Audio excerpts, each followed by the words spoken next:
there are three main modalities. First is pulmonary thromboendarterectomy. The pulmonary thromboendarterectomy is the only curative treatment till date for CTEPH. It has class 1 indication with level C of evidence. Nowadays, relatively some new approach for CTEPH treatment has been evolved. One is balloon angioplasty of the pulmonary artery, also called BPA, and those who are not amenable for any surgical or intervention, they are for medical management, and both methods fail.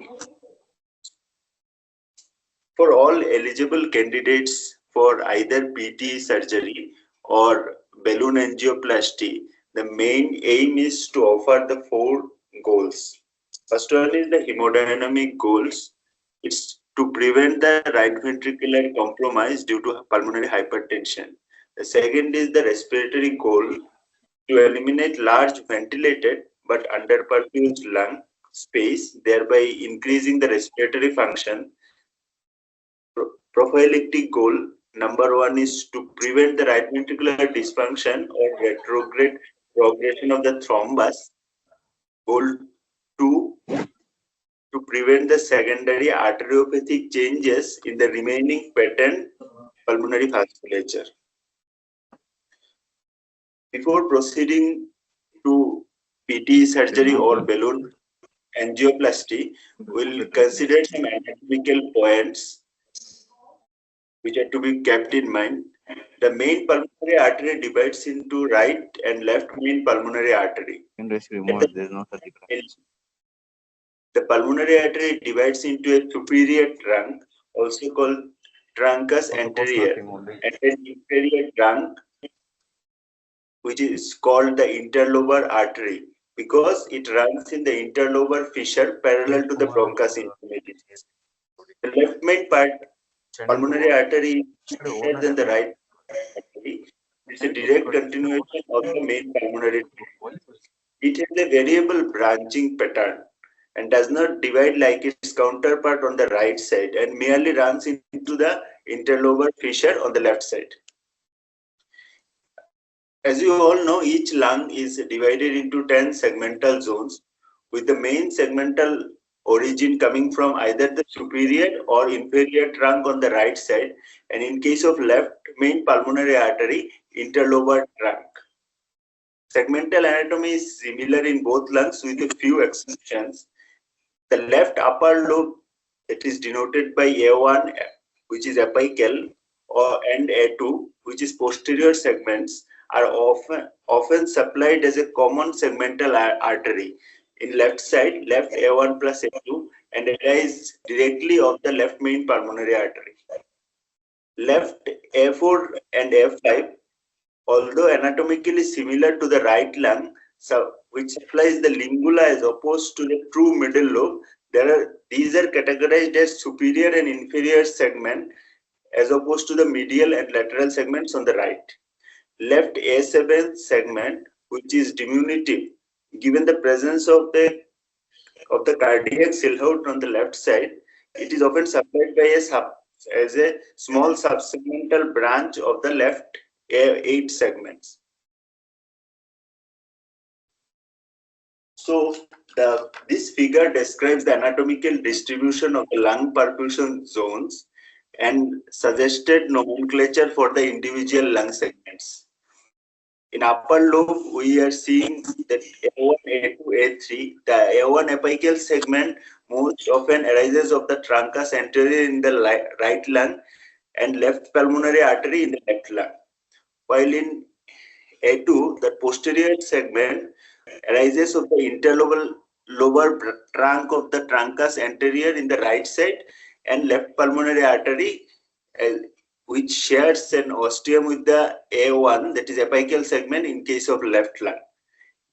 A3, that is anterior segment, most often arises of the truncus anterior in the right lung and left pulmonary artery in the left lung. While in case of middle lobe, the A4 and A5, that is the lateral and medial segment, A4 and A5 most commonly arises of a common ostium anteriorly in the lobar trunk. While in case of lower lobe, the 5 segment A6 superior, A7 medial, A8 anterior, A9 lateral, and A10 posterior. In case of A6, the superior, it arises posteriorly of the interlobar trunk at the same level of A4 and A5 and gives off a medial and lateral branch which run posteriorly in near the parallel portion to A4 and A5 branches respectively. In case of A7 medial and A8 anterior, the A7 and A8 often share a common origination trunk which is best differentiated from the A9 A10 trunk and selectively cannulated and imaging is done. Left side, as you already said, is often a diminutive segmental branch that traverses medially, best identified as in ipsilateral oblique projection. In case of A9 and A10, the lateral and posterior segment, the A9 and A10 most often share a common origination trunk.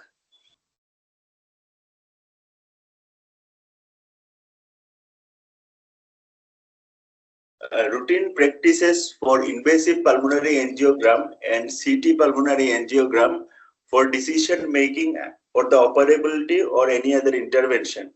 Non-selective invasive pulmonary angiogram performance and interpretation in the CTPH are subject to inter-observer variability about the anatomical disease level assessment.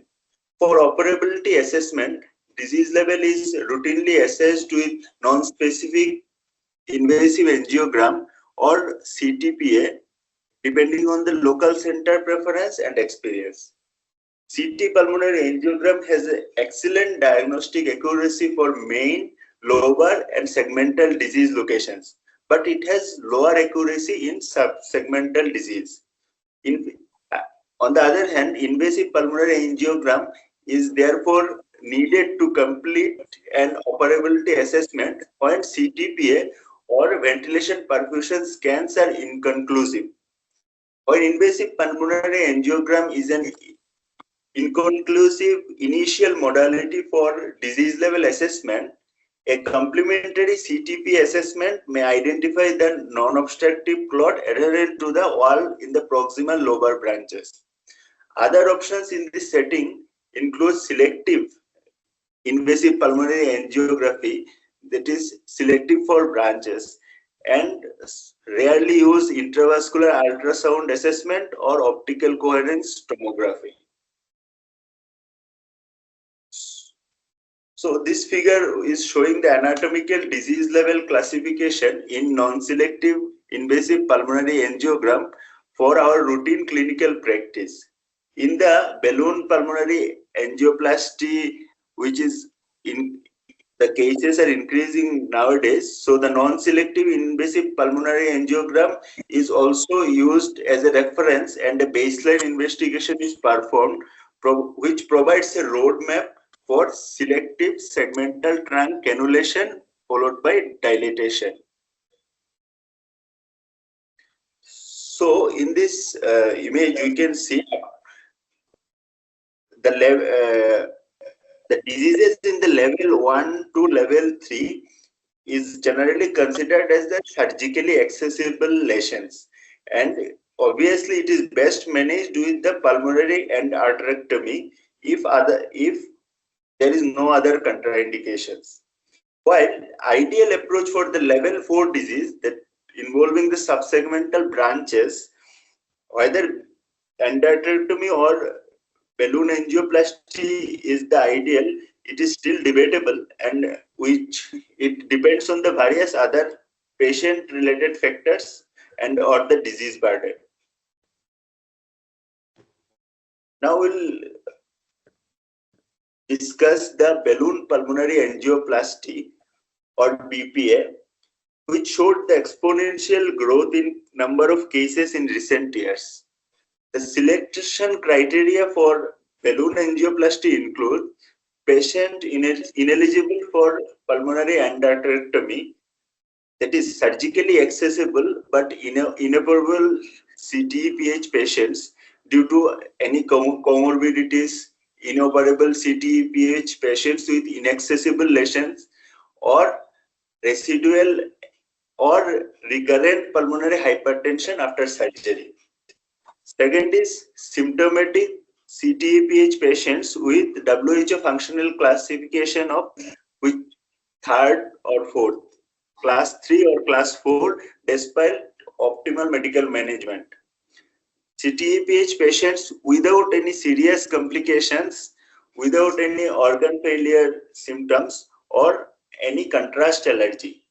Individuals who understand the purpose, process and risks and benefits of the procedure.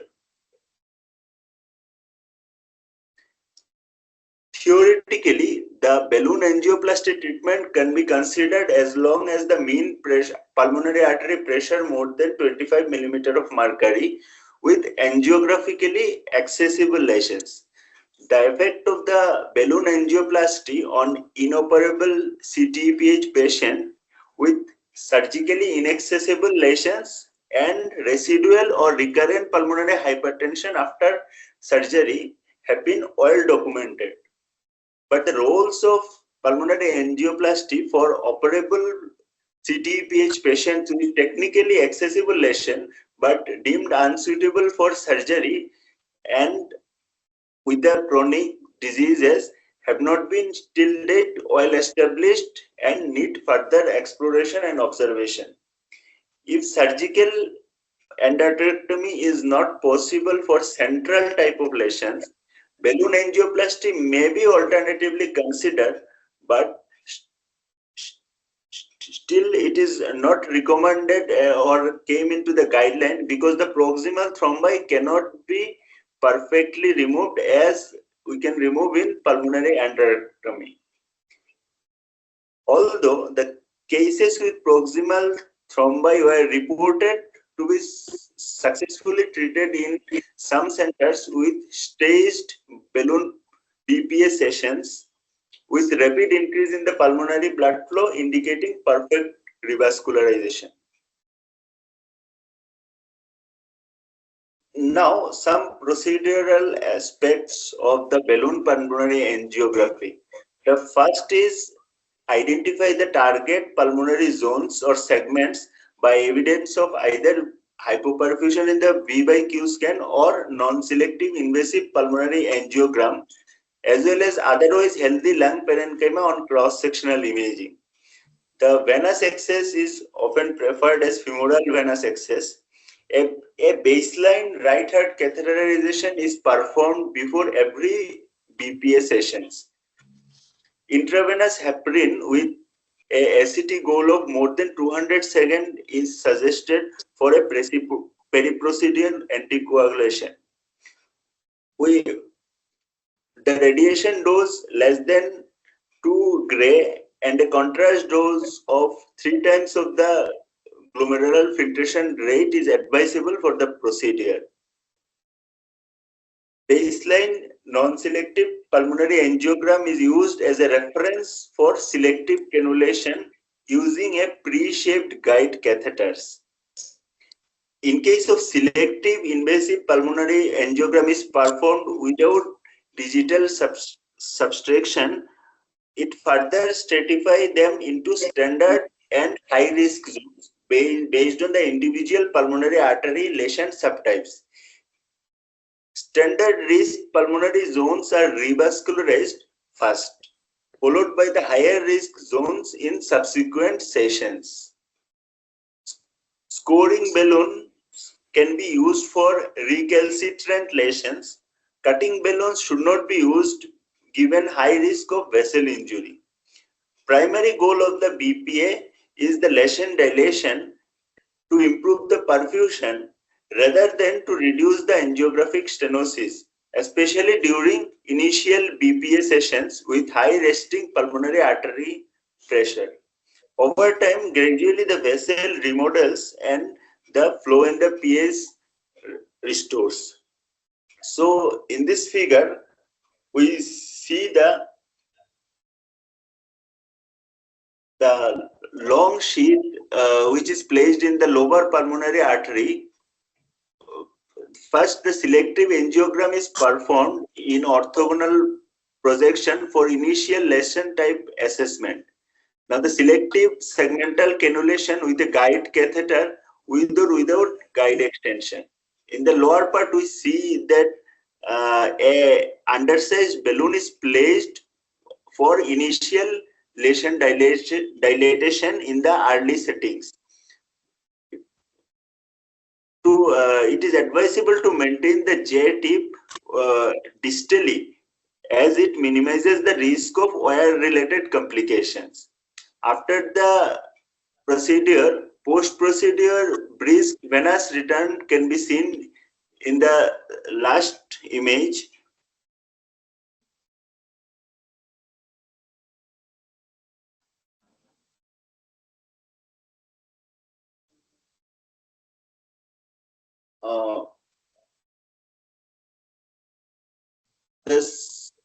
In this image, we can see the individual lesion subtypes, which is illustrated before, that is pre-BPA and post-BPA, on the selective and non-selective pulmonary angiography. In the left side, the non-selective and selective angiograms before the pulmonary angioplasty is shown, while in the right side, the same patient corresponding angiograms after the pulmonary angioplasty has been shown. We can see the various type of lesion. In the green, we can see the ring-like focal stenosis, while in blue, intravascular webbing, or in yellow, the subtotal occlusion, and in the red, total occlusion, how the vessel diameter changes and improved pre and post pulmonary angioplasty. Here it is to be noted that the pigtail catheter was positioned more distally in the interlobar trunk in the post-BPA images, so the truncus anterior was not opacified in the contrast injection, so it should not be misleaded.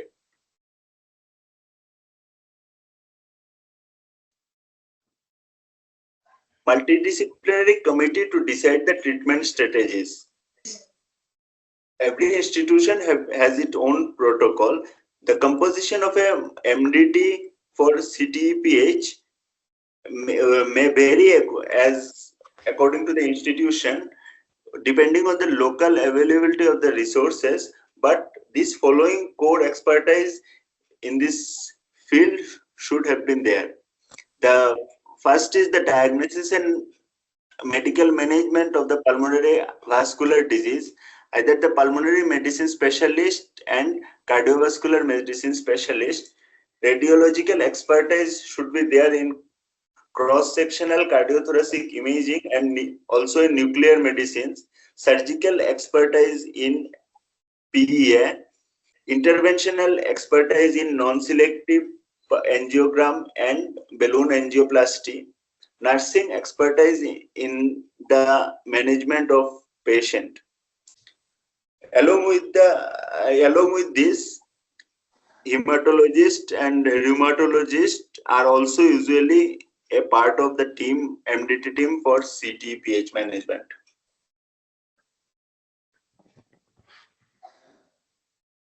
Indications to operate. Surgical treatment should be offered to all patients who are eligible candidate for surgery. Data from an international registry reported 90% of 3-year survival in those who operated compared to the 70% in those who has not been operated.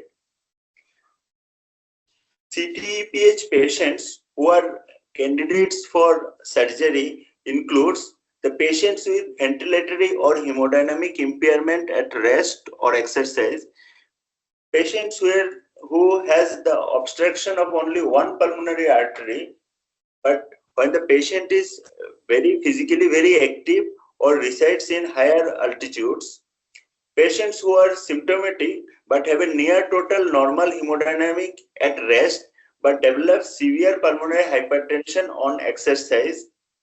Thrombi restricted to branch PA, lobar or proximal segmental arteries, that is up to the level 3 disease. Contraindications for surgery. The only absolute contraindication is any severe underlying obstructive or restrictive pulmonary disease if associated. Some relative contraindication for the surgery is some surgically inaccessible or the pulmonary vascular resistance being disproportionately high to the amount of the visible disease. Due to the reason, these patients have a higher mortality following surgery, especially in the patient with preoperative pulmonary artery systolic pressure of more than 100 mm of mercury or vascular resistance more than 1000 dyne per second per centimeter to the power 5. In case of severe advanced right ventricular failure stages, or in case of very old and elderly patients with frailty.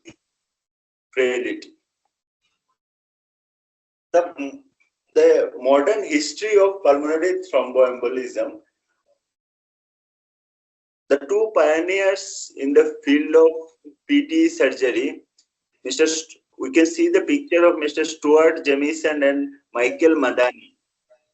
They started the program in 1970s in University of San Diego, and still late the University of San Diego has performed the highest number of PTEs in the world. Along with the initiation of the program, they also standardized the whole procedure.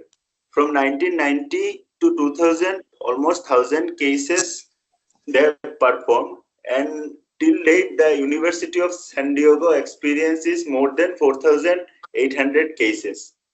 Other noteworthy institutions in the world is Royal Pepper in UK, Duke University of Medicine in USA, and one of the pioneer of PTE surgery in India, that is NH, who has performed over 1400 cases till now. The main components of the San Diego model for PTE surgery, the PTE surgery is one of the technically demanding surgery. The components are circulatory arrest to eliminate the bronchial backbleeding during surgery and to preserve a bloodless field in surgery. Identification of the correct plane is crucial. Endarterectomy should be always complete and should always be bilateral. The surgical steps of the operation. The PTE surgery involves median sternotomy approach, cannulation and going on cardiopulmonary bypass, followed by myocardial protection and hypothermic circulatory arrest. Following this, the vessels are mobilized. Following that, first one side of pulmonary endarterectomy is done, followed by the contralateral side of pulmonary endarterectomy. After that, the patient rearming takes place and closure of the chest. The lines inserted to the patient, apart from the usual lines as for any cardiac surgery, which includes an whiteboard peripheral line, arterial line, Foley's catheter, rectal and nasal for temperature monitoring is inserted. Pulmonary artery catheter to monitor the PA pressures during or post surgery. Pulmonary artery sheath in the femoral side is always planned in case of any emergency venovenous ECMO insertion initiation. It is useful. Median sternotomy and cannulation techniques. Median sternotomy is performed and till date it is the standard surgical approach for PTE. Typically, we can find the right heart is enlarged, the RA is tense, and a variable amount of tricuspid regurgitation is observed. Cannulae are inserted into the high ascending aorta. High cannulation in the aorta provides better surgical feasibility. Right atrium and inferior vena cava is cannulated and encircled with tapes. Usually separate superior vena cava cannula is not inserted because it can hinder the access to the RPA. After that, cardiopulmonary bypass is established. Venting catheters are inserted into the LA and LV, usually through the RSPB. Apical LV vent also can be placed but rarely used. Other than this, pulmonary artery vent and aortic root vent is placed. These vents are kept expecting an enormous collateral flow in the pulmonary vasculature.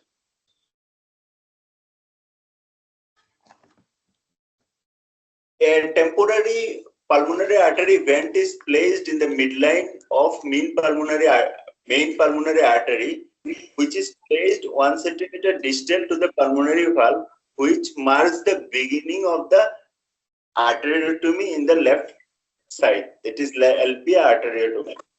After bypass initiation, the surface and core cooling is commenced. During cooling, we maintain a nasal and rectal gradient of temperature 5 degrees centigrade. Cooling usually takes 45 minutes to 1 hour. During cooling, we will start mobilizing the SVC circumferentially to the level of brachiocephalic vein. But usually, azygos vein is not divided. Right pulmonary artery is mobilized within the pericardial reflection by retracting the superior vena cava laterally and the aorta medially using some encircling tapes. Following cooling, when the ventricular fibrillation occurs, the left ventricle and RSPB vents are unclamped. Usually cross-clamping of aorta or cardioplegia administration is not done unless any concomitant cardiac procedure is planned. Now, few salient points regarding hypothermic circulatory arrest. The general techniques in PT is to establish hypothermic arrest. During cooling, methylprednisolone 77 mg per kg of body weight and thiopental 10 to 15 mg per kg of body weight are administered to enhance the neuroprotective effect of hypothermia. Also, mannitol and furosemide are infused to preserve renal function. Usually, hematocrit is tried to be maintained between 18 to 22%. Hypothermic circulatory arrest is considered when the nasopharyngeal temperature reaches 12 to 14 degrees centigrade, while bladder temperature, which is more sensitive, reaches 15 to 18 degrees centigrade, and the EEG of the patient becomes isoelectric. Patient is then placed in Trendelenburg position and the head is fixed with ice packs. 20 to 25% of the calculated blood volume of the patient is withdrawn from the patient body through the venous tubing into the reservoir of the oxygenator. Now the beginning of the endarterectomy. Once the arrest is established, the right pulmonary artery is inserted between the aorta and the SVC, extending the incision below the orifice of the right upper lobe branch and into the anterior surface of the artery distally. These figures describing the recommended surgical approach on the right side. This approach provides a direct and better view of the RPA. That is, the arteriotomy incision between the SVC and the aorta.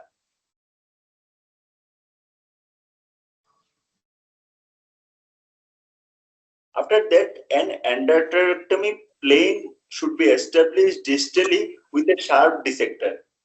The intima and a portion of the media are removed. Establishing a correct plane is the most vital important thing in PTE, as a plane too deep would perforate the vessel, and a plane more superficial will result in inadequate endarterectomy.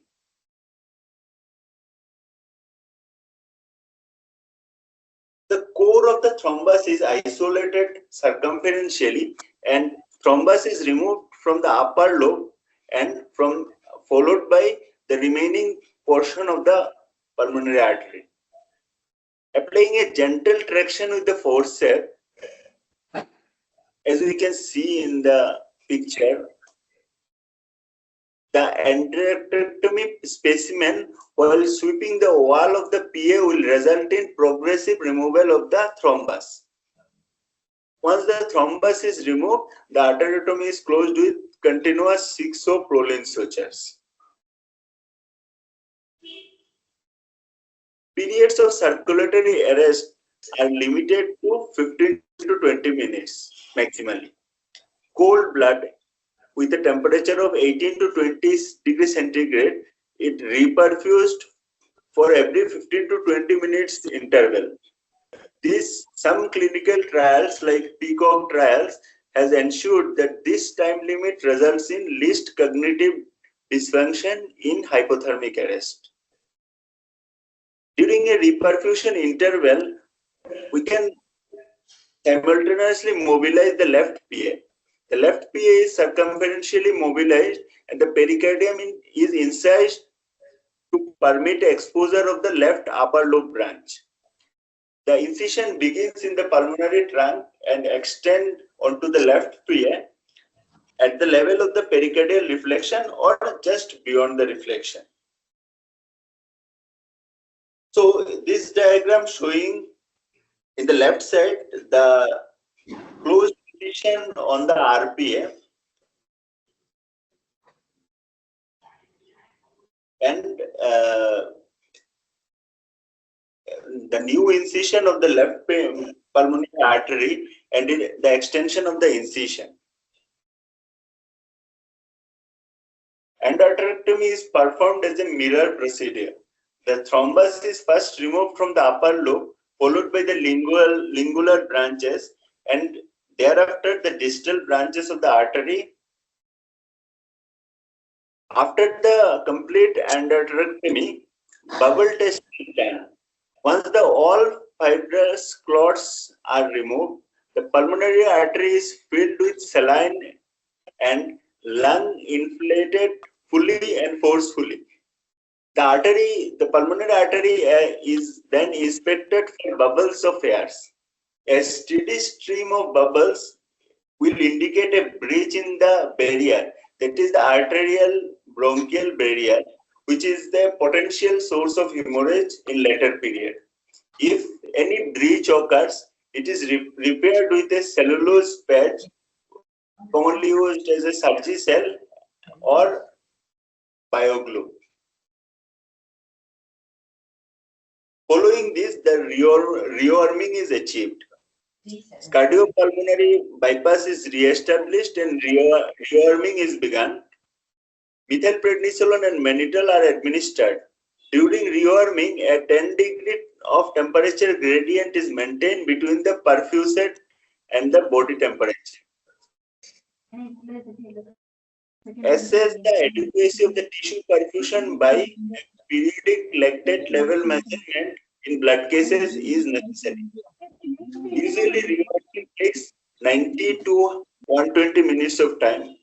After rearming is completed, air is evacuated from the cardiac chambers and cardiopulmonary bypass is discontinued. Once the patient is off bypass, the pulmonary artery pressures are expected to fall to the normal values. Also, the tricuspid regurgitation reduces and visibly RA reduces in size. After this, the endotracheal tube is verified for any bleeding on suctioning. If it is there, this warrants returning to the CBB and assessment of the PA for any breach in the arterial bronchial barrier. The procedure is thus completed and chest closed in standard manner. There are four basic principles for a successful endarterectomy. The endarterectomy must always be bilateral. Hence, still date, this median sternotomy is the standard approach. Perfect visualization of the pulmonary arteries by combination of the cardiopulmonary bypass followed by the periods of hypothermic circulatory arrest for 15 minutes or maximum 20 minutes duration is supported by the cooling at 20 degrees centigrade. Identification of a correct dissection plane is the most crucial point in PT. A complete endarterectomy is essential.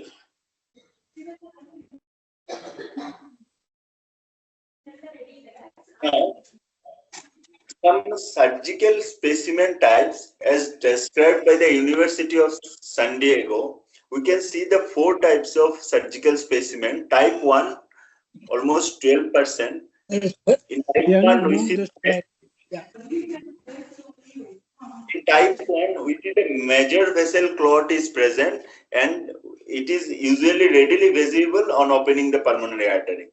In type 2, comprises almost 38% of the cases, there is no major vessel thrombus, but there is evidence of thickened intima with either webs or bands in the lower branches of the pulmonary vasculature.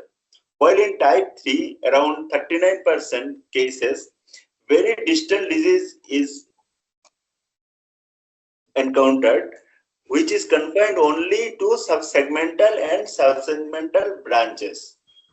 While in case of type 4, despite a complete surgical exploration and intimectomy of the pulmonary vasculature, there is no evidence of any thromboembolic material.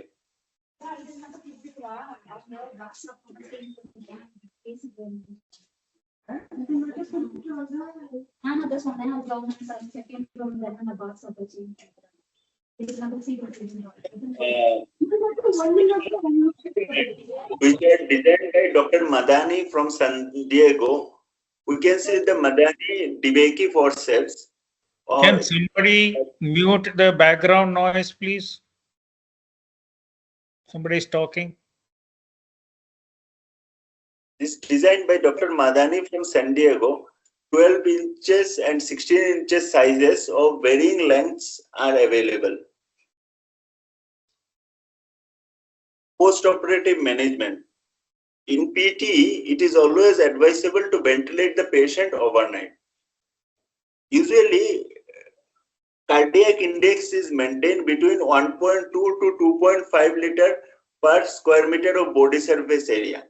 Higher cardiac index invites reperfusion edema, which is the most dreaded complication following PT. So, keep the patient dry. Any excess fluid from the body is removed either with the conventional ultrafiltration or modified ultrafiltration during the procedure, or can be done in first 48 to 72 hours. Higher minute ventilation is often necessary to correct the temporary metabolic acidosis that is expected after prolonged circulatory arrest, hypothermia, and CPB. Higher tidal volumes to maintain the adequate gas exchanges. If low PO2 values are obtained in the blood cases, it can be taken with some inhaled nitrates and prone ventilation can be tried. Anticoagulation is restarted on postoperative day 1 with boluses of injection heparin and warfarin.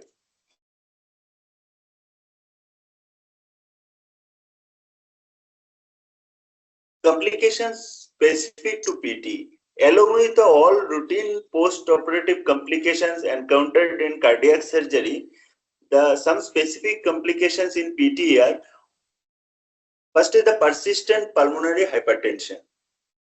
If the operation is performed thoroughly but still the pulmonary artery pressures are persistently higher, then there is always a suspicion of any intrinsic pulmonary disease, for which the next option left is only lung transplantation.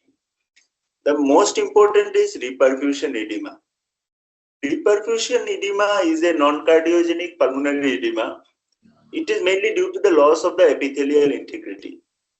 A chest X-ray finding where there is a radiological opacity seen in both lungs within 72 hours of the operation. This could either be can be precipitated with fluid overload or infection. However, a true reperfusion edema occurs in about 10% of the cases. It can present as a dramatic event within few hours of the operation. The picture may simulate with the acute respiratory distress with sudden drastic desaturation. It can be detected by the blood-tinged edema-like fluid on suctioning the endotracheal tube. This reperfusion edema could be secondary to persistently high pulmonary artery pressures after a thorough operation. However, due to the neglected space with type 4 changes of the pulmonary vascular bed, this leads to the redirection of the blood flow into the arterectomized area, leading to the edema. Even after a thorough operation with complete resolution of the pulmonary pressures, it also can lead to the reperfusion edema, which is mainly due to the secondary changes to reactive hyperemia, where the endarterectomized vessel have a long experience zero flow within their lumen. The management of the reperfusion edema. Always prevention by aggressive diuresis of the patient, lower rate of fluid infusion, maintaining an adequate higher hematocrit, adequate positive and expiratory pressure levels, keeping a lower PEEPs. Once the capillary leak is established, the treatment is mainly supportive to maintain the oxygenation and the hemodynamics, as this edema eventually will resolve. On such cases, maintaining a higher hematocrit, that is 32 to 36%, aggressive diuresis, along with keeping a minimal FiO2 settings, just enough to target saturation around 90%, is beneficial. Discourage in this the use of the steroids in this scenario, as they can promote infection. If the low PO2 levels are obtained in the blood gas, inhaled nitrates can be tried. Although the median sternotomy is the standard approach, some cases are reported around the globe as emerged as minimally invasive PTE. Unilateral or bilateral anterior thoracotomy approach has been tried using a peripheral cannulation, and PTE has been successfully performed. Maybe this minimally invasive approach can be tried in whom the disease is significantly asymmetric, or in whom the sternotomy is relatively contraindicated. Minimally invasive PTE with the balloon pulmonary angioplasty can be combined as a hybrid surgical approach. Medical management. We have discussed the medical treatment of pulmonary hypertension in details. The role of pulmonary hypertension targeted medical therapy, for whom the patient with inoperable CTEPH, or the treatment of the residual pulmonary hypertension post-surgery, or awaiting for PTE patients in case of operable CTEPH. I'll discuss about only few principles of medical management. Lifelong anticoagulation should be maintained. INR to be maintained between 2 to 3, which is the target for CTEPH patients. IBC filter placement is not mandatory, although sometimes it is placed. The origin of the clots may be any other sites. The riociguat, which is a soluble guanylate cyclase inhibitor, it is the mainstay of the treatment of the CTEPH to control the pulmonary hypertension. It made the primary endpoint for all the non-operable CTEPH or persistent or recurrent pulmonary hypertension after pulmonary endarterectomy.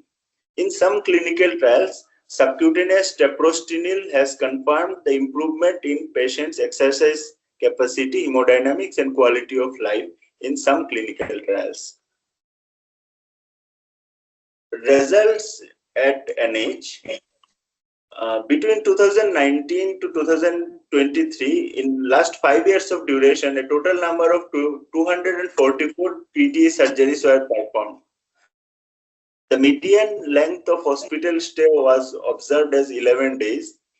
Overall mortality rate was 10.2%, with the majority factors observed as female gender, very high pulmonary artery systolic pressure of more than 100 millimeter of mercury, and concomitant use of ECMO. Average of the age of the patients undergoing surgery is 38.47 years. The year-wise data we can see, all the operated cases, the male percentage was 34.1%, while the female percentage was 65.9% in the last 5 years. So among this total 244 cases, 9.4% patients went into ECMO, and mortality on ECMO is obviously a bit higher, 69.5%. Beside the textbook, for further reference from NH, there are a lot of publications, around 11 to 12 publications on CTEPH and pulmonary endarterectomy. These references can be used as further reference for the topic. Just I have enumerated the few.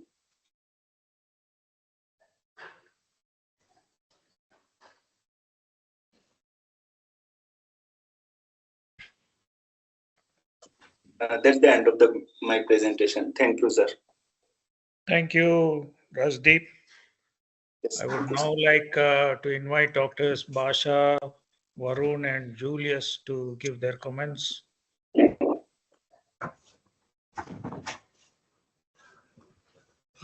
Good morning. Great presentation. He has tried to cover most of the things. Thank you, sir. It is a team sports, and everyone has a different role. So when patient present to our OPD, main thing is to establish the correct diagnosis. When we around 100 to 120 patients are seen in the OPD every year, and many of them are labeled as acute, and later when we found out they have chronic, and there is an intermediate entity which is acute on chronic. So if we have to distinguish between these things, and we try to optimize medically those who have acute or acute on chronic before we label them as CTEPH. Second thing is around 5, not so common, but we see them presenting with in situ thrombosis, like long standing, they have group 1 PAH or large ASD, VSD, and they have developed in situ thrombosis. So perfusion scan helps us to rule out CTEPH in these patients. Another entity which is seen is systemic vasculitis like Takayasu and all.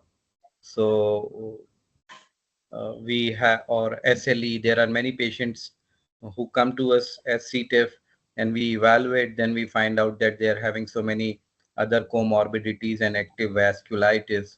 So we try to address those. Another couple of patients with long standing disease, They present with lung problems, specifically hemoptysis, uh, because of excessive bronchial artery circulation, hypertrophy. So they go for embolization, and few of them have concomitant infarct, and then they get colonized with fungal infection like aspergilloma, sometimes TB. So these things sometimes delay the procedure. And currently at NH, we have that now availability of dual energy CTPA. So it gives us a good perfusion map also. So in routine cases, we have stopped uh, doing another perfusion study under nuclear medicine. But in those cases where we get not so much idea from technical difficulties of the dual energy, which is showing not so obvious perfusion defects or image quality is not good, then we are proceeding for perfusion image. Yes, sir.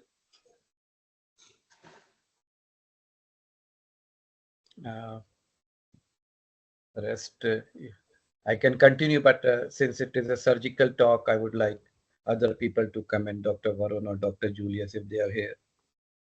Yeah. Rajdeep, again, excellent presentation, very comprehensive. Thank you, sir. I like that you have included all our surgical steps and thing. But I think that I mean, you've incorporated most of the things. There are a few things that I wished you had compared, like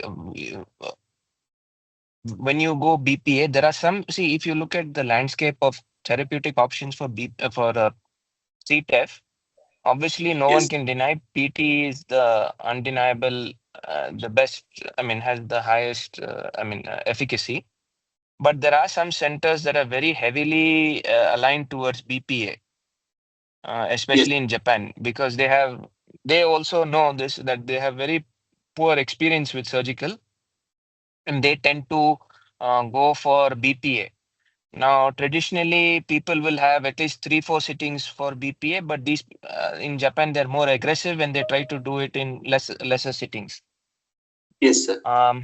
But initially, the world was against. I mean, they were very critical, hypercritical of what they were doing. But then they were showing, at least with level 3 and level and beyond, they were having reasonably good results. So there is a shift also towards more of doing more of these cases, doing BPA. But if you Yes, sir. ask me my opinion, I think surgery will always be the first option. Yes, Obviously, in there are, I mean, if you had gone through our data also, there is a population that develop what is called residual pulmonary hypertension. In those patients, despite of adequate surgical clearance, they do yes, sir. develop residual pulmonary hypertension, especially in the distal parts. Yes, sir. Yes, sir. Yes, Now in those, BPA is a very better option because we have done a couple of redo pulmonary endarterectomies. Unless the redo was done by us, because then we are sure we have done a complete clearance. If it is done by others, then we are happy to do the redo because we know sometimes due to technical limitations, it may not be complete. But if it is done by us, we're very hesitant to do a redo because at least from our experience with redos, we find that the disease is more distally. Once you have developed that endarterectomy plane, there's a lot of fibrosis, there's a lot of thickening of the vessel wall. Developing another plane is extremely difficult, and there is a higher mortality in these patients. So, bottom line is, I think that BPA is good for residual pulmonary hypertension. Sometimes you yes, mentioned something called asymmetrical disease, where you have surgically accessible disease on one side and inaccessible disease on the other side. I think BPA also plays a role in those regards. A few things about the technical aspects. I see endarterectomy on the right side is quite easy because the heart does not come in the way.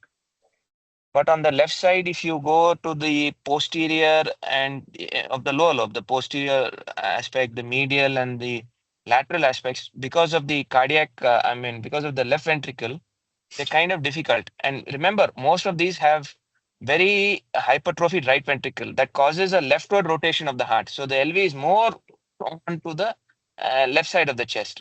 So um, what we do is we use the octopus, or sometimes we try to push the LV as far away as possible while doing the left side, because that's a very important um, for at least for beginners, they should realize that if you're doing the left low lobe, it's the most difficult part, especially the posterior aspects. And if you move the heart to the other side, displace the heart to the other side, it becomes a little more easier. Now, Yes. yeah, and the easiest segment to get in both sides is the superior segment, because it's directly opposite the middle lobe on the right and on the lingular on the left. These are very big segments. In fact, when developing a plane, especially if you are at level 3, see, at level 3 you cannot develop the plane at the pre-bifurcation level or at the lobar level. You have to go into the mouths and develop the planes. So what we find is easy is, especially on the left side, you look at the superior segment first, because that's very easy to get. Develop the plane there and then trace it more distally.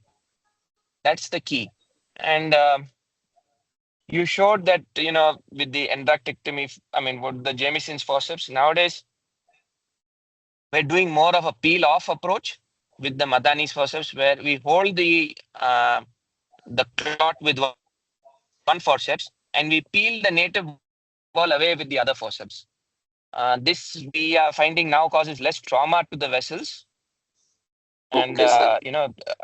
I don't think this has been described anywhere, but especially in distal disease, we are finding it easier to do it like this.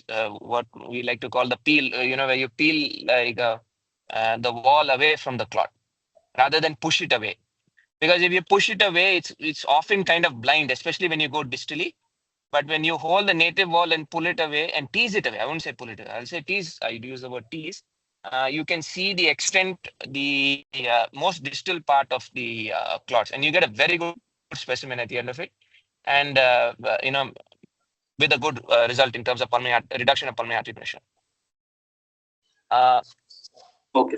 One must remember, the first battle is getting the diagnosis, the second battle is the surgery. If you do these two steps correctly, everything takes care of itself. So you are mentioning about reperfusion edema. You said that is a dreaded complication. I think more than reperfusion edema, see, you have to understand every patient after PT has reperfusion edema, some amount of reperfusion edema. Now, the one that is troublesome is the clinically evident reperfusion edema, where the SATs go down. There's radiological evidence of edema, of consolidation. Gas exchange is poor, and it starts affecting the other organs.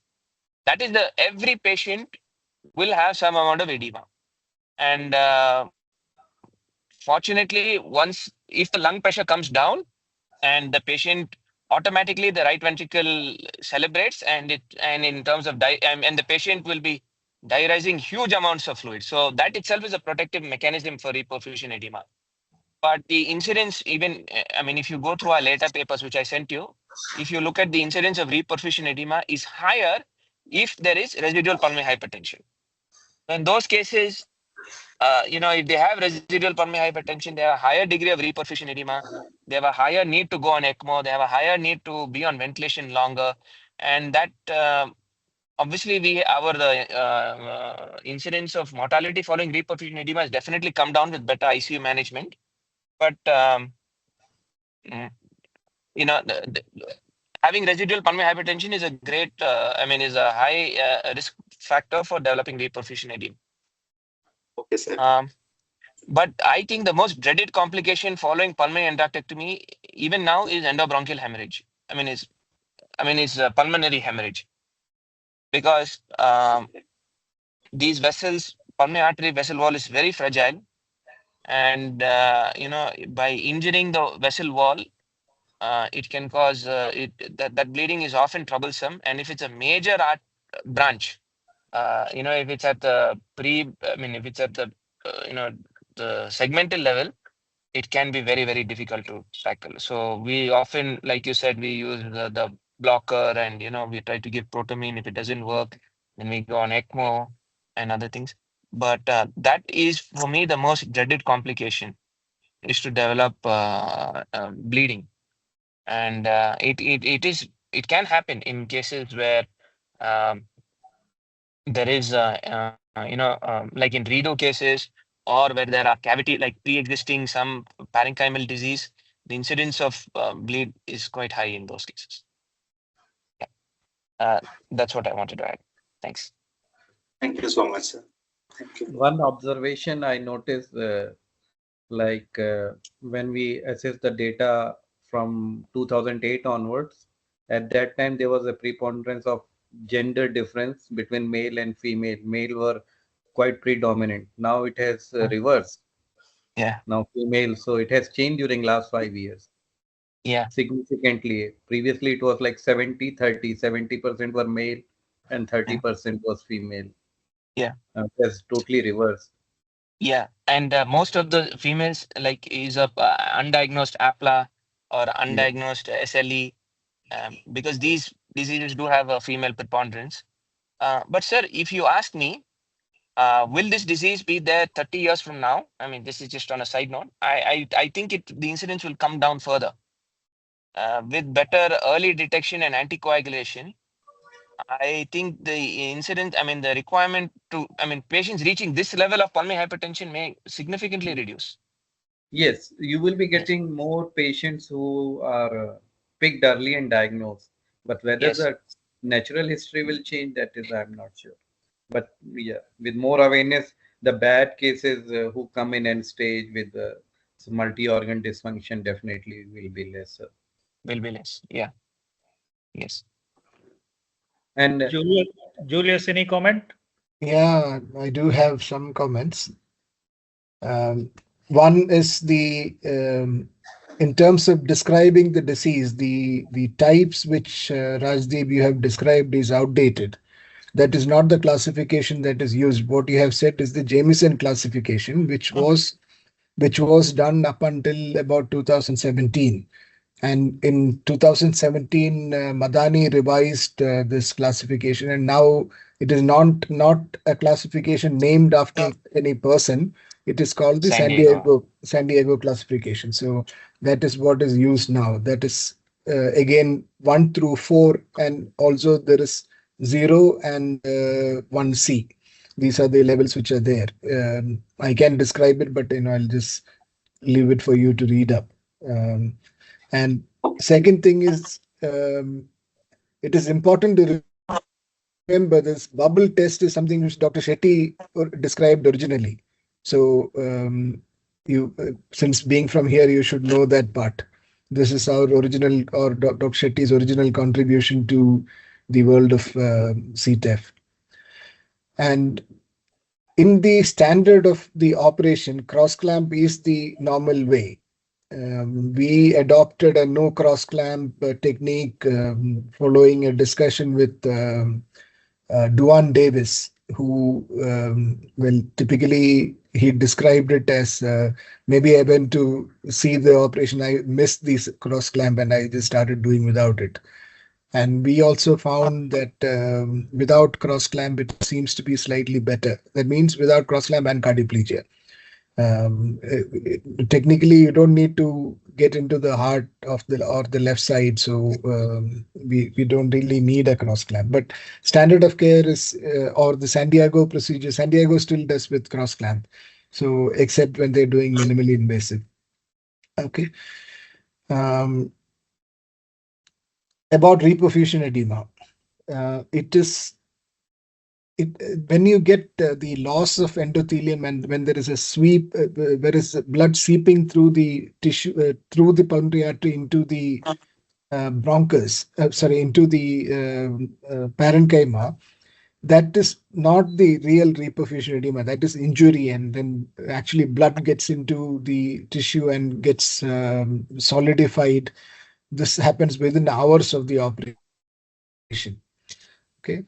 Now, that is when the plane is wrong and you removed some of the media also, then it tends to happen.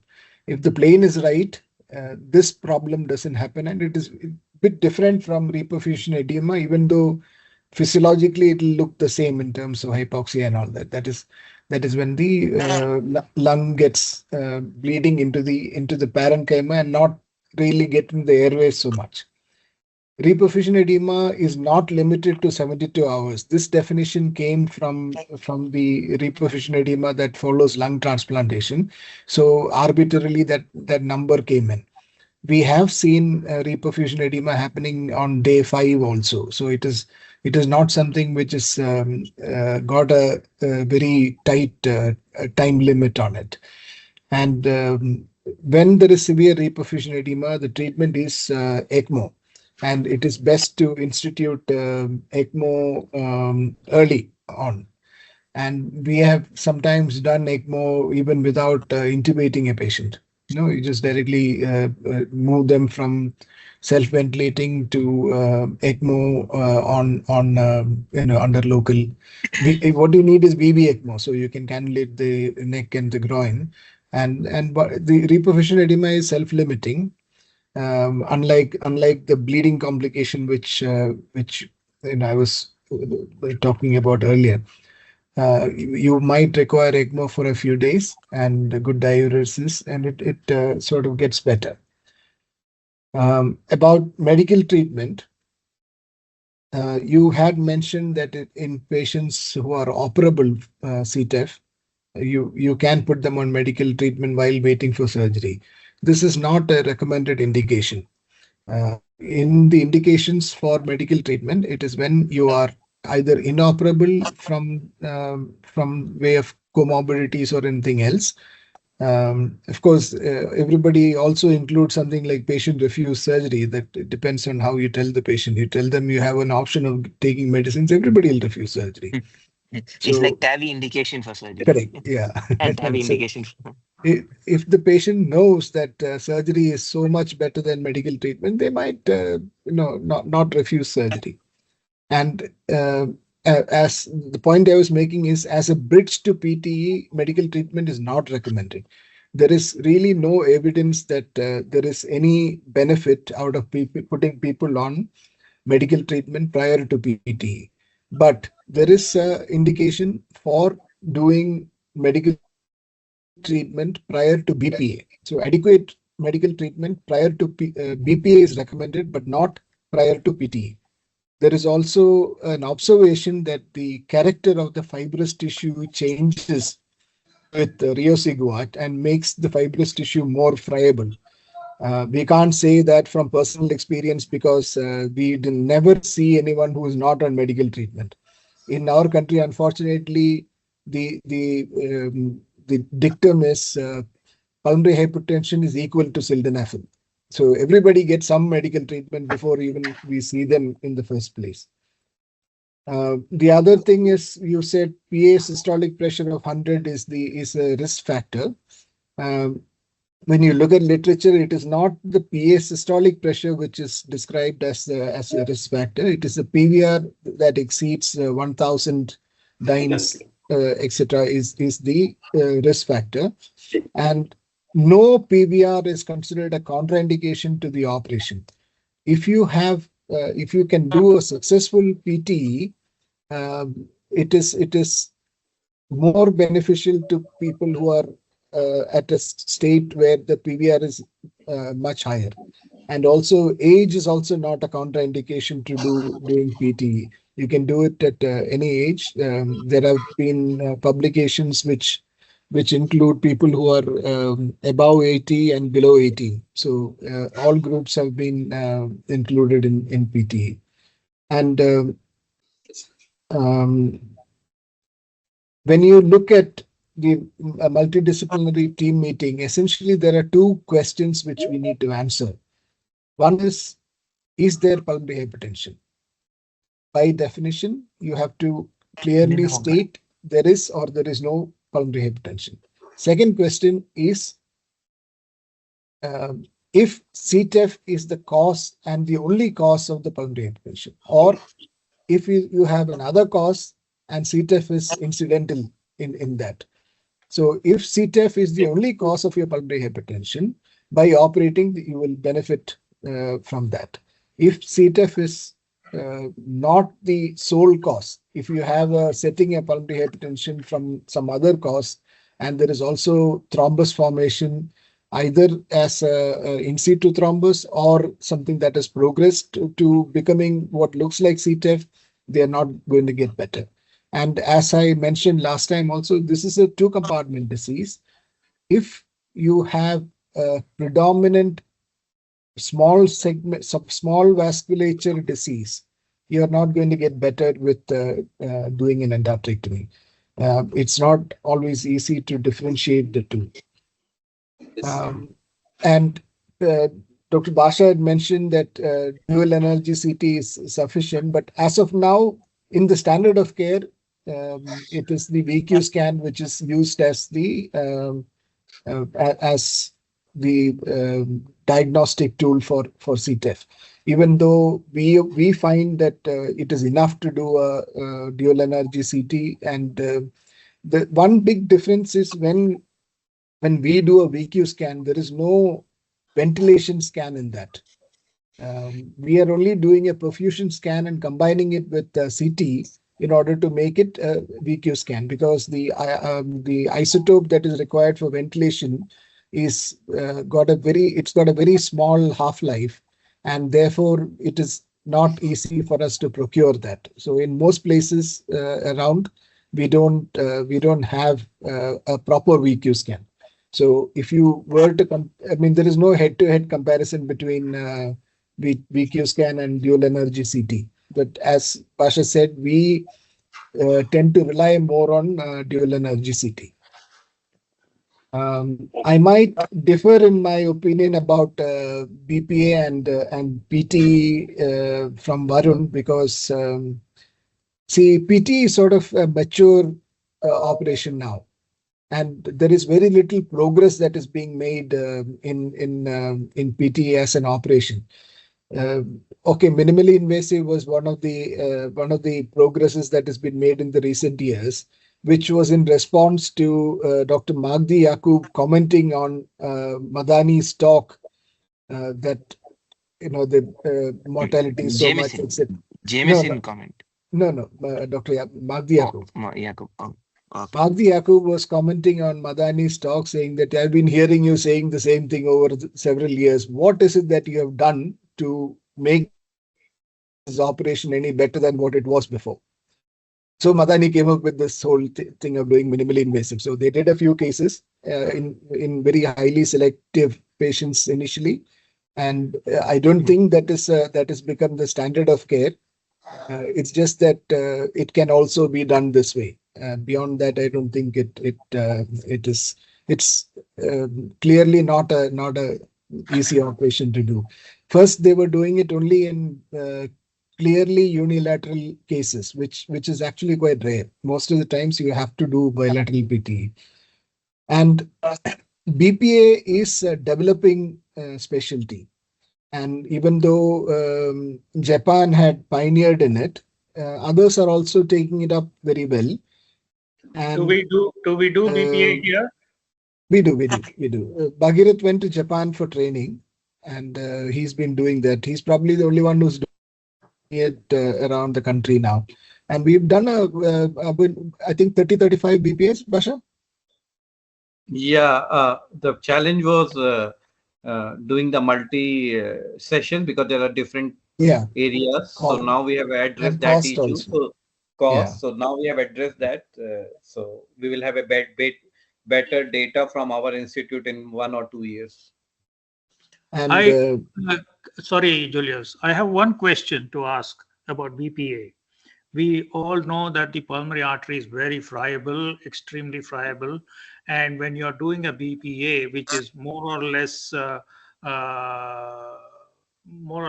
blind procedure, and when we have had so much of incidence of airway, blood vessel damage during PTE, how does one one tackle that? What is the incidence of this airway injury? I mean, and how does one tackle that during BPA? See, It's there called are the deadly cough. They there, cough. yeah. See, it's the same. By definition, BPA causes a dissection, and that is how the procedure is done, because you don't really develop an endarterectomy plane and remove this. And to quote Madani, he always says that BPA converts CTEPH to CTED. You're not removing the clot; they're all there. You're just cutting a passage through the clot. The clot is just pushed a little bit to the side, but the pulmonary pressures will really improve. Earlier, we used to think that you can get reperfusion edema from the procedure of BPA, like we get in PTE, and people develop hemoptysis. And now it is fairly clear that all the hemoptysis that happens at BPA is from vascular injury, and it can be very bad, as bad as the hemorrhage we get during CTEPH surgery. If that happens, there is not a lot you can do other than buying time with ECMO or other things. We've had one death at least from the hemorrhage following BPA. Anyway, what I hope that answers your question. And what I was coming to was BPA is a growing specialty as opposed to CTEPH surgery, where it is not making much progress in terms of new things coming in. BPA they have started doing level 1 disease as well. I cannot imagine how it is done, given the fact that we see really strong fibrous tissue in the large arteries with calcification. Sometimes you would think that you need a dynamite to remove that if you're doing it from inside the vessel.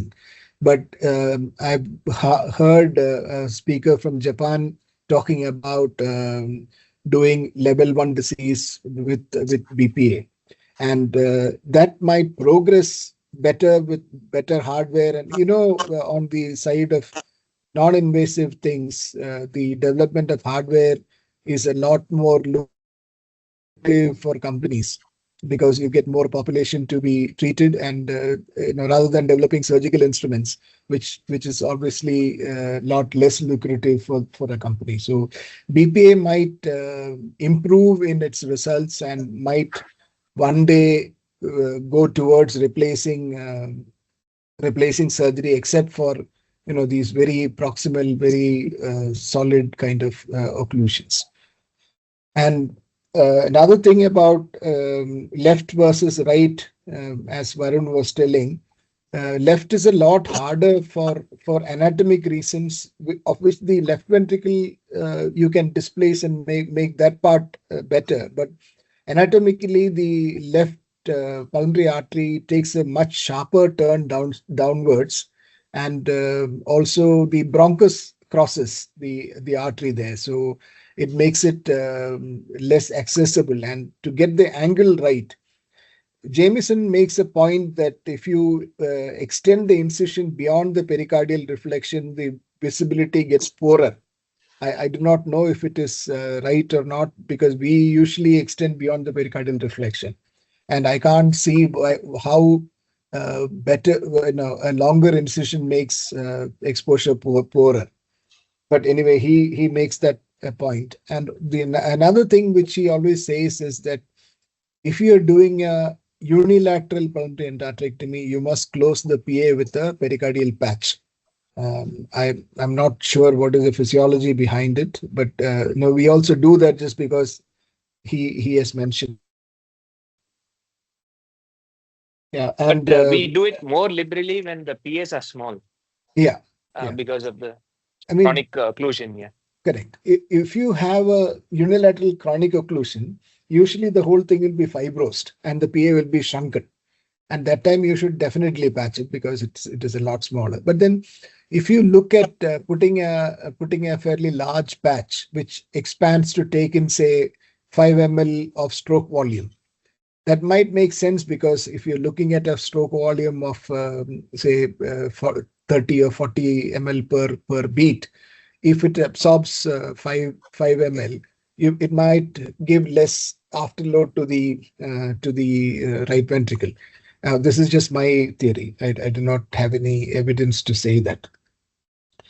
And Varun had mentioned that the most dreaded complication is hemorrhage.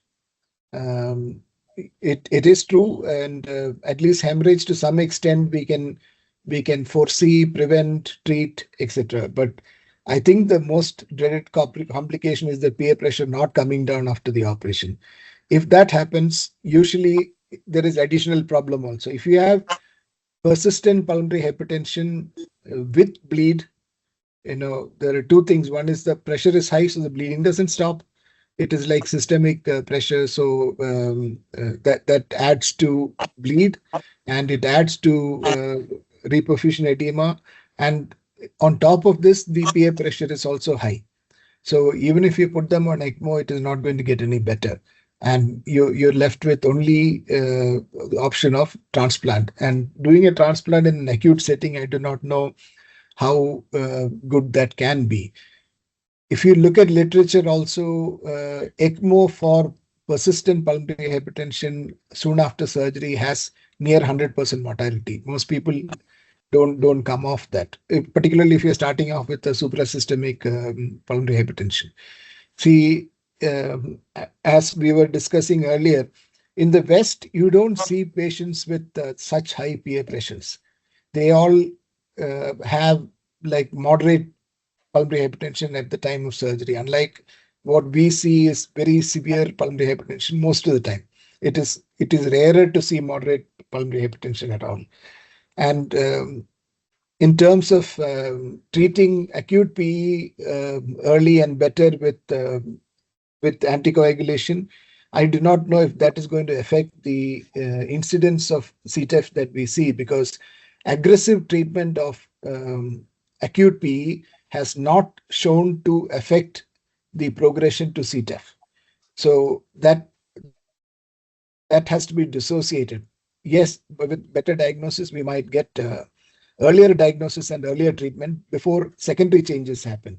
When patients have had CTEPH for a long time, you may have non-affected areas of the lung also getting very high pressure flows, very much like what you get in the left to right shunts, and develop irreversible pulmonary vascular disease in the non-affected segments. So that makes a difference, because that is not going to get any better by doing the CTEPH. And among complications, one thing you haven't mentioned is the right ventricular failure, which can happen in the absence of persistent pulmonary hypertension. If you have persistent pulmonary hypertension, you get RV failure from that. But it is sometimes difficult to differentiate. If you do a successful PT, the PA pressures come down. Sometimes PA pressure is low and the RV is not contracting and it is not generating adequate pressure. That is why the PA pressure is low. This can be hemodynamically diagnosed by having a low PA pressure and high CVP. So when you are coming up bypass, if your CVP is 20 and the PA mean pressure is also 20, which means that the RV is failing. Generally, it is something to do with myocardial protection or some surgical issue. So if you put them on ECMO for a few days, they get better. But that is also a specific complication which needs to be mentioned when you talk about complications of the operation. I think that's about all I have to say. Thank you for the extensive. Yeah, one more thing. Contraindications for surgery. You mentioned about lung disease. If there is a lung which has got pretty much destroyed from other reasons, there is no point doing PTE on that side, because it is not good. You might improve the perfusion, but the ventilation is not being improved. It is not going to benefit the patient in terms of oxygenation, or sometimes even the pressure won't get better. The second most important contraindication, which is not absolute, but you have to keep in mind, is the LV dysfunction. If you have severe pulmonary hypertension from any cause, you must understand that the LA pressure will be normal or low, and the LA and LV is chronically underfilled. If you do an endarterectomy and or even lung transplant for that matter, and increase the return into the LA, the LV which is poor can fail acutely. So severe LV dysfunction also should be considered a contraindication for PT. Yes, sir. Okay, sir. Thank you. One final comment from Jairaj sir. No, it's a good presentation, but I thought first 15 minutes it went on pulmonary angioplasty. Should have concentrated more on pulmonary thromboendarterectomy. What I read is that one of the few points is that you must do high aortic cannulation because you have to retract the SVC to the right and the aorta to the left, and you have to have cross clamp, and then you have to get the whole right pulmonary artery. So one important thing is the high aortic cannulation. The other thing I've seen, I don't know, the experts maybe uh, make it clear for me, but what I read is that you do the IVC cannulation through the right atrial appendage and the SVC cannulation through the body of the right atrium so that you get better view of the pulmonary artery for some reason, I don't know. Then they use a special retractor. Instead of pulling on the snare on the SVC to retract it, there's some special retractor so that your incision on the pulmonary artery can be extended under the SVC. The other thing is Varun said about Yes. the difficulty of approach to the left pulmonary artery, and I think there's a special retractor for that. And also, I don't know whether this is my suggestion. Whenever we do a TAPVC, we open the right pleura widely and push the heart completely to the right side so that I don't know whether that will give better view of the left pulmonary artery or whether it will kink or not. The other thing is that about what Dr. Devi Shetty has described, when you think you have come out of your plane and probably entered outside, what is going to push the line and ask the anesthetics to ventilate about 20 centimeters of water pressure. And if bubbles appear, then we have gone out of the plane, and then he suggested the gel form with push and just stops, and it doesn't matter because it's in a small segment, so that is. And the last thing is the role of newer, that Basha will be able to say, or newer anti-pulmonary hypertensive drugs. And also, our research, but you didn't tell us how many of them the pulmonary artery pressure comes down. And if it doesn't come down, there's a role for a pulmonary angioplasty in such cases. These are some of my doubts actually. Can I say something about? I think he had mentioned the bubble test. He did not describe it. Whatever Dr. Shetty described as the first person to do so, it is now called the bubble test by most people. So he just mentioned about bubble test. The other thing is about opening the right pleura. We make an attempt not to open either pleura during the operation because when you are doing the PT, when the lung is disconnected, usually the pericardium gets retracted towards the laterally if the pleura is intact, and it gives you better exposure of the PAs. By opening the pleura, that advantage is lost.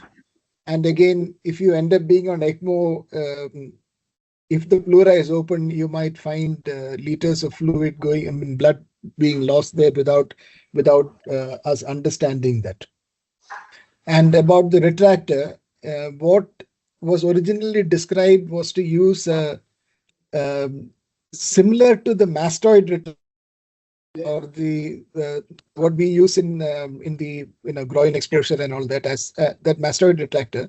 There is a similar looking instrument in neurosurgery. I think it's called a tonsil retractor. And cerebellar tonsil retractor. Cerebellar tonsil retractor. Yeah. So what Jamieson originally did was he had the tips of the pointed ends of that chopped off and used that in between the PA and the SVC. But I use that often for going through midline for BPF. It's a traverse retractor which sits nicely. It retracts the PA and SVC and the aorta, and you can approach the carina easily. So Dr. Shetty doesn't like putting metal objects in the inside the pericardium and retracting. So we avoided that right from the beginning. Instead of that, we just used we would mobilize both the SVC and aorta well and use tapes to retract that. And one advantage of using the tape instead of a retractor is that with the tape you can lift as well as retract. So in two directions you can retract the SVC and aorta. So you get much better exposure in that region. And quite often you need to combine a right atrial procedure where you have to open the right atrium to see the clot or right ventricle. So by putting a cannula through the RA appendage into the IVC, it might obstruct the. Yeah, but we do it the other way. We put RA cannula into the SVC and